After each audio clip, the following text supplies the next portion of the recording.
Hello, everybody. My name is Ed. I'm in my armchair, and the smoking lamp is lit. And guess what I'm smoking today?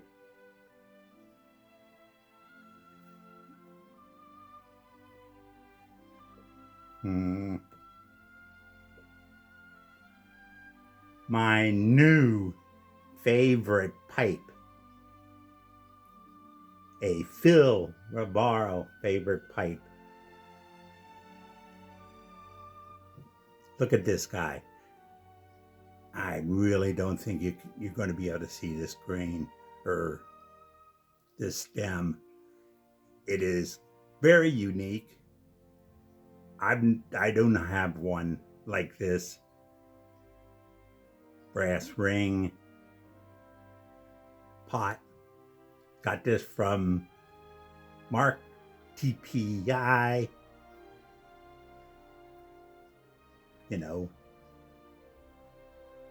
Internet Pipes, Tobacco Pipes International. Mark. And, hold on. And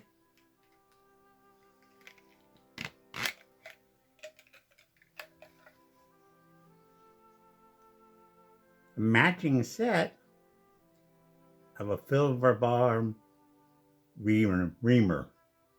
There's the three side. It is sharp as can be, but it matches. Look at this stem. The same as the pipe. And the work. This is truly just gorgeous. And I like it. It's very practical. You know what I mean? Practical. Hold on. So this pipe is so great for me. Get in the pot, but take a look at how thick the walls are. Again, look at that. It's a gloomy day outside, and I just don't have that. You can kind of see how that stem is. It is so beautiful. And of course, the metal work here. And this is because of that thickness of the walls. It is actually a fairly heavy pipe. But I don't clench. I sit here, 95, maybe more of my pipe smoking is in my armchair or outside in my lawn chair, rocking lawn chair. So the weight is not an issue with me. And I like the heavier weights. Not smoke anything, that doesn't matter as far as weight goes. But I do like the feel of a meaty pipe, which this is. And again, it's an artisan pipe maker. I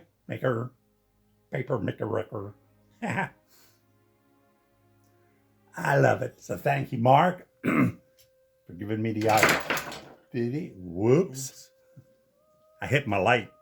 And then, of course, fell over onto some of my pipes. What can I say? So, next. You may remember this.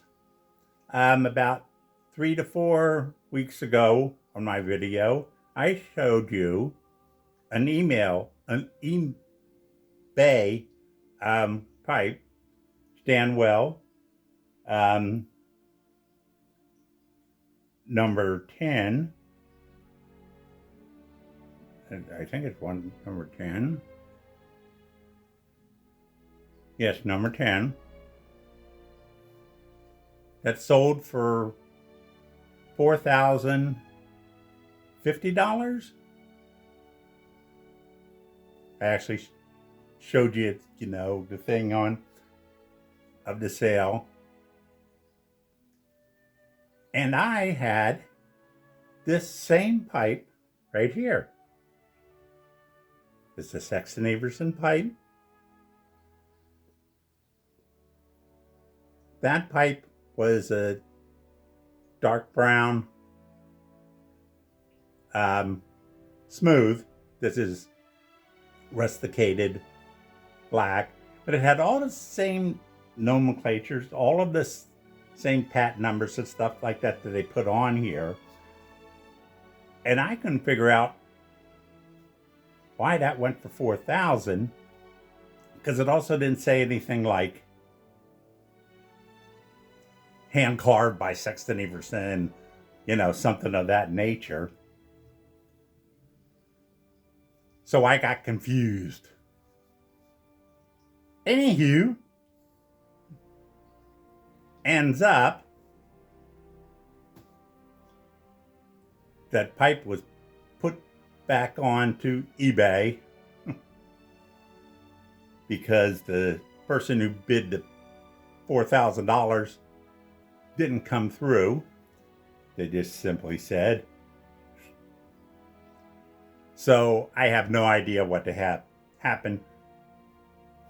It ends up selling for $285, which is pretty good. Makes me feel good about this guy. And I did not pay $285 for it, but confusion over with. And I'm glad, because I was just trying to figure out what the heck would cause that. Now, again, if it was a Sexton Everson pipe, it actually would be selling for more. I mean, something that he had actually hand carved. But anyway, so next, if you watch my show last week, it was International Pipe Smoking Day, and I talked about what I love to do on that day is have a comfortable smoke. I get my oldest pipes. I have my dad's favorite and probably most smoked pipe, and I smoke those. And for the most part, what do you mean for the most part? For that day, I was either smoking Prince Albert, which was my grandfather's blend, or Philosopher, which I've been listing as my favorite blend for close to 30 years now. Tinderbox Philosopher. I love it. But this is an old comfort. This is, if I just want to really have the great smoke. In that, I was answering kind of a few questions. A few people had mentioned the talk was about, how you break in a pipe. And in my case, I listed as I take 7 to 8 bowls and I consider the pipe broken in. Other people have been listing that 70 to 100. And,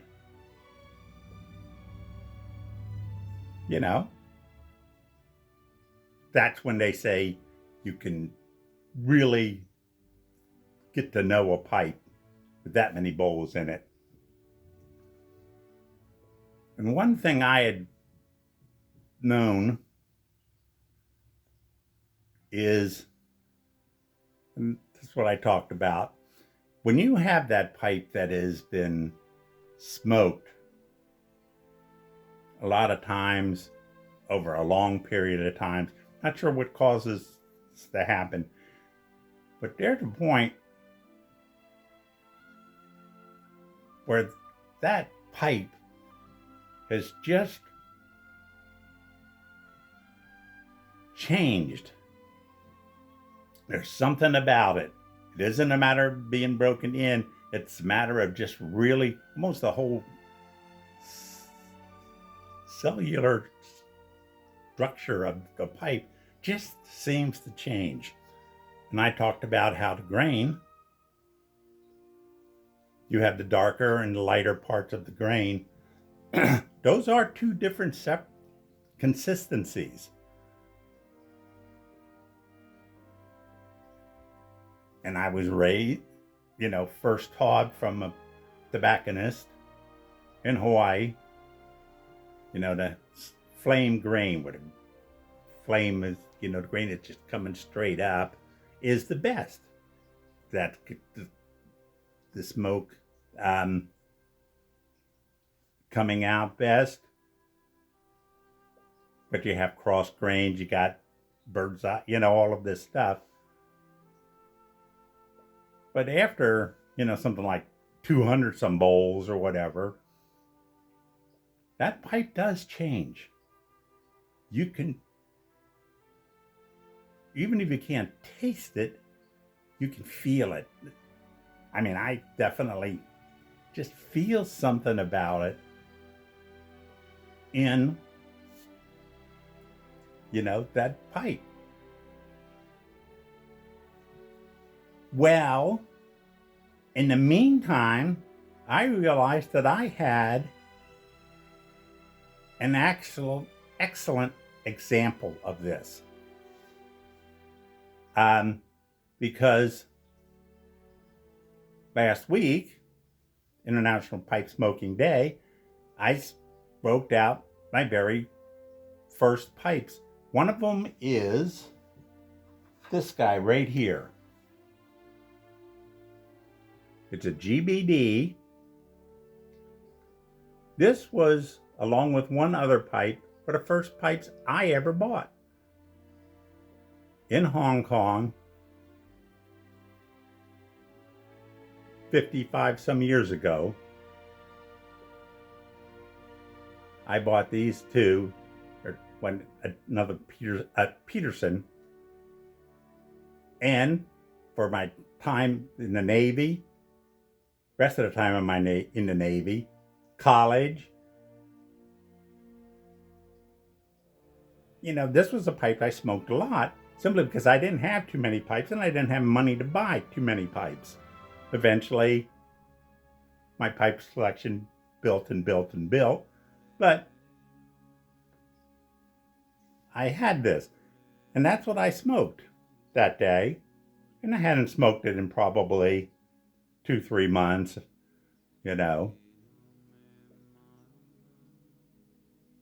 But I realized how great this was, and here's the situation.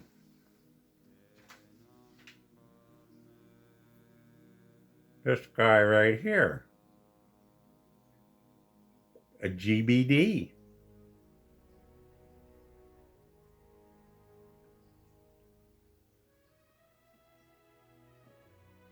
Mm-hmm.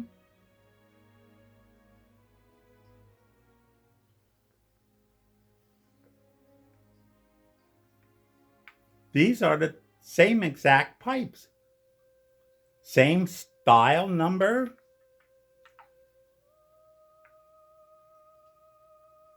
You'll notice the difference.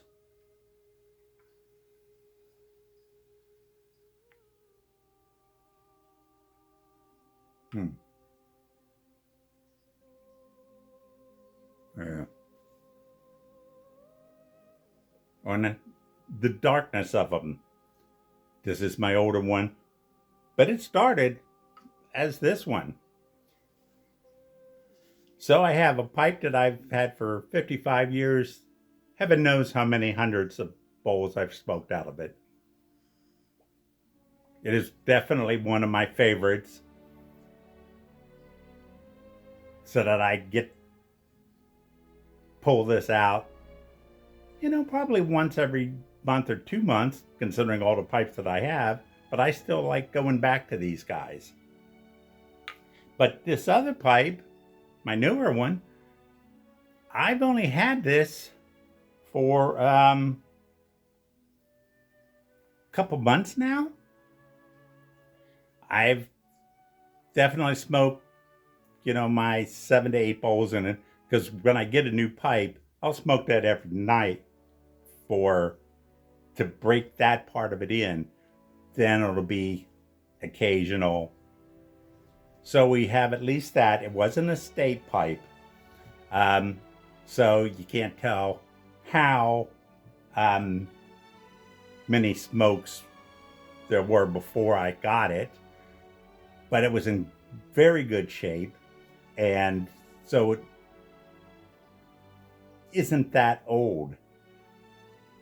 And so with that, it's like I have this exact experiment. 2 exactly same pipes, same style number, many, many years apart. And I realized if I get the same blend and smoke the same exact blend, this one just is different. It feels great, smokes great, feel in the hand, but how it smokes is much better than the same exact pipe. I actually have the ultimate pipe experiment, and it's interesting to note, something that I had perceived way before these discussions in few to people wonder why TPC about how the pipe does change itself rather than just definitely the breaking in process, the cake and stuff like that. Talking about the pipe itself just changes. And again, for the better. So I thought I'd pass that on. I was kind of excited to find that out. The only problem was I got my new pipe that, and it's a good pipe. It's a good pipe. But if I'm thinking of smoking that one, it's like, well, why don't I just get my older one out? It makes it hard for that. But it's still up here. Anywho, that's my little story. And I'm sticking to it. And some of these old timers, guys that have been smoking for a while, I think they all agree with me. Something does change in that pipe. Very subtle, but makes for a nice, comfortable smoke. An old companion. Thank you for listening. So anywho, I hope you enjoyed this. Hope you liked it. And remember, if you did not like this, you're not going to be able to get to heaven. So may your smoking lamp always be lit. Take care out there.